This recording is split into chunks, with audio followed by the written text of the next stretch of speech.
I'm AR-RAFI as the student. Today I will discuss about the parts of the adaptive lesson plan. So the first is the objectives. Objectives is possibly the most important out of the 5 parts of the lesson plan. There are the reason that they don't exist, they should drive the activities.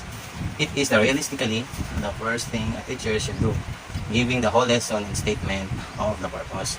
So example of on objective is it must started at the end of the lesson. The student should be able to example identify the different parts of the body. We can also make 2 to 3 objectives of a lesson plan. So objective should answer the student capable of doing by the end of the lesson. This is what teachers should start with. They may include things such as explain, create, define, or use just a few examples. And the next part of a lesson plan is subject matter. Subject matter includes specific topic and how relate back to the national curriculum. It should include the sources of information of the differences, whether that is website, textbooks, or some other materials. It also lists any object or tools teachers may use to enhance the lessons. So in a lesson plan, under the subject matter or the topic is a subject to be discussed. Next is the concept. It is the learning background information of the topic. And another is values. There are the belief that may motivate people. For example, this is respect, patience, understanding. And another under subject matter are the materials. So these are the objects used by the teacher and conducting her lessons. For example, in the video clip, the body parts of illustrations, which are tactile instructional materials for the learners with visual impairment. Braille paper, slate, stylus, and pen. So another under the subject matter, the adaptations. So what is adaptations? This is the way instruction is delivered to the learners. For example, in the presentation of lesson, that the teachers will set video clips about the subject matter to be presented. So that is an example of adaptation. So the third part of a lesson plan is procedure. So procedure makes us the body of the plan. It is an explanation of how the lesson will progress step by step. So under the procedure are the classroom routine, review, motivation, and lesson proper, generalization, application, and reflections. So in a classroom routine, so there is a prayer, the greetings, and the reading of classroom policies. In classroom routine is very important also before starting the lesson proper. So there's a prayer, meetings, and greetings, and reading of classroom policies. So the next is review. So review is a recap of the previous lessons. So before proceeding the new topic, there's a recapitulations of the previous lessons. Next is the motivation. Under the procedure, there's a motivation. So what is motivation? Motivation, it is a psychological state within the student of wanting to learn what is the instructor wants to teach. So example of this is teacher will lead an action song that was about the different parts of the body. So the teacher will lead sing a song. So those pupils will sing.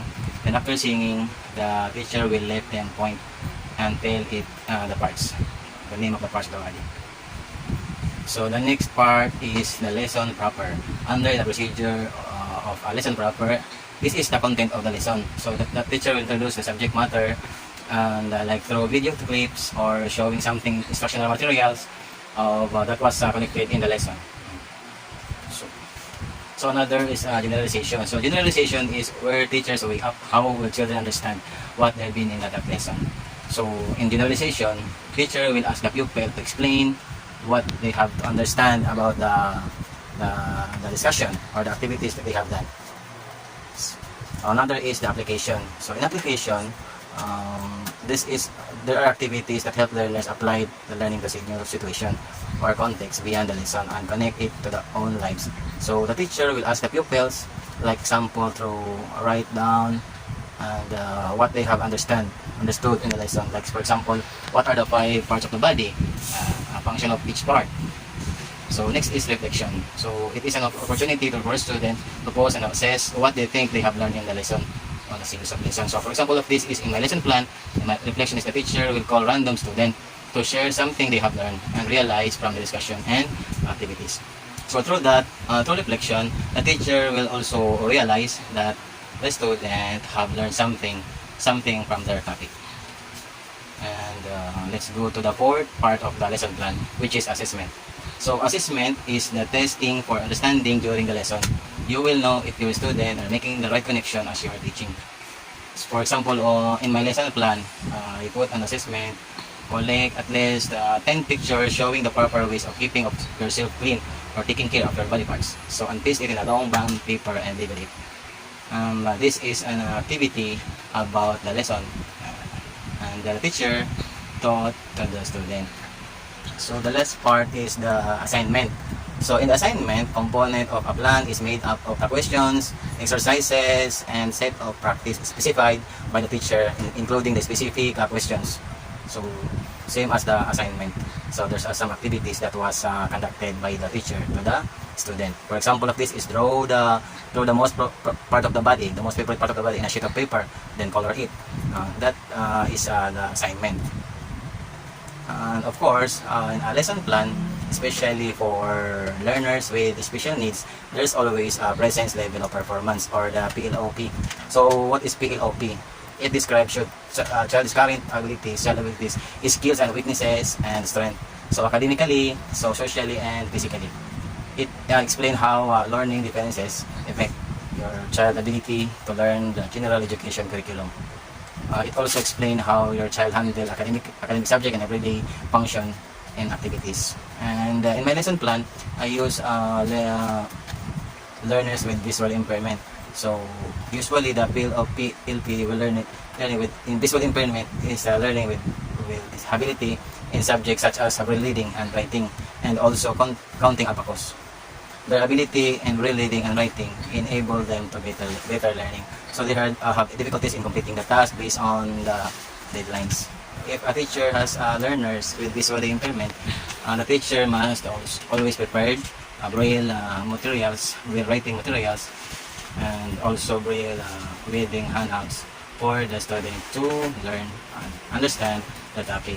And the teacher must always give extension or chance of submitting a task compared to the regular student, because there is a weakness. They have difficulties in completing tasks based on the deadline because they have special needs.